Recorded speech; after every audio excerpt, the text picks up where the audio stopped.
Imagine if you could leave one piece of life advice to the next generation. What would it be? This is a question that I get to ask every day in my life legacy film interviews. A legacy film is a short documentary about someone's life for the future generations, but I haven't always been doing this. For the majority of my career, I've worked as a TV producer.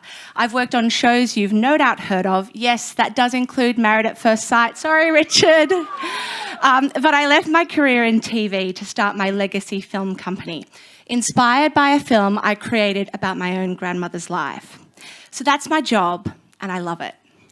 And in every legacy interview I do, I ask lots of questions, but always this one. What life advice would you like to pass on?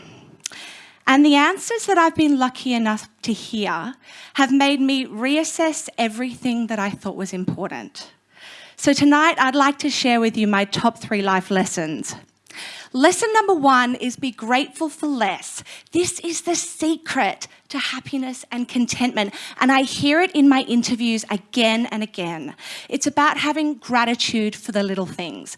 Jack, this legend, is a 7th generation cattle farmer. I interviewed him out near Tumut, and he said it so well.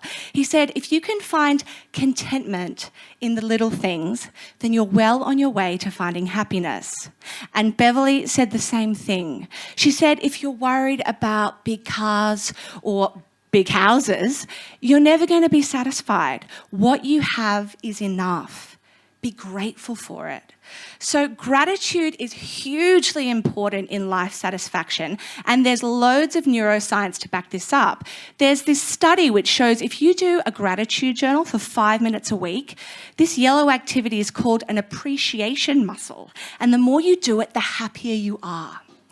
Lesson number 2 is look after your body in your midlife and it will serve you in your later life. Now, this sounds kind of obvious, right? Like all of us know to look after our bodies, but I've been told this is game-changing information.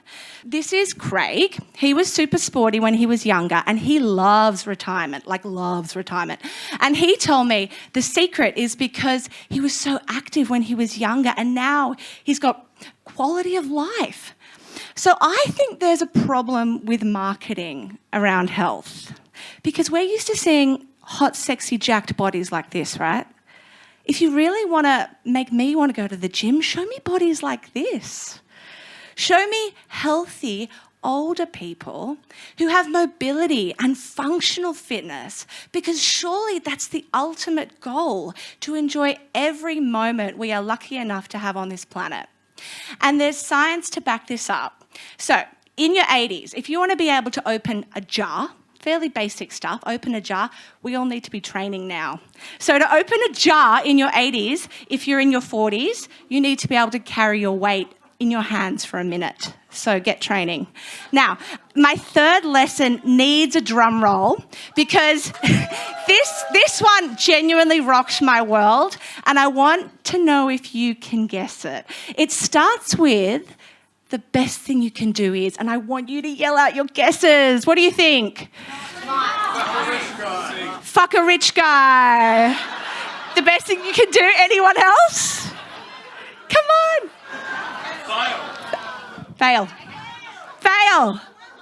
The best thing you can do is fail. Now, failure. Isn't failure a word that terrifies you? It terrifies me. Isn't it the worst thing that can happen?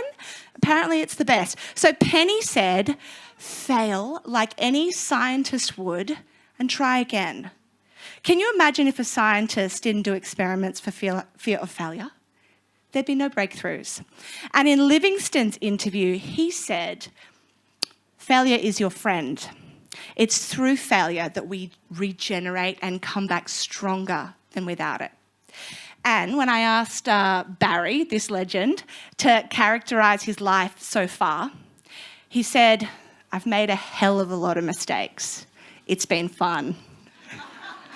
So what I have learnt is don't avoid situations where there's a chance of failure. It's there where your greatest growth can lie. I'm going to leave you with some homework now.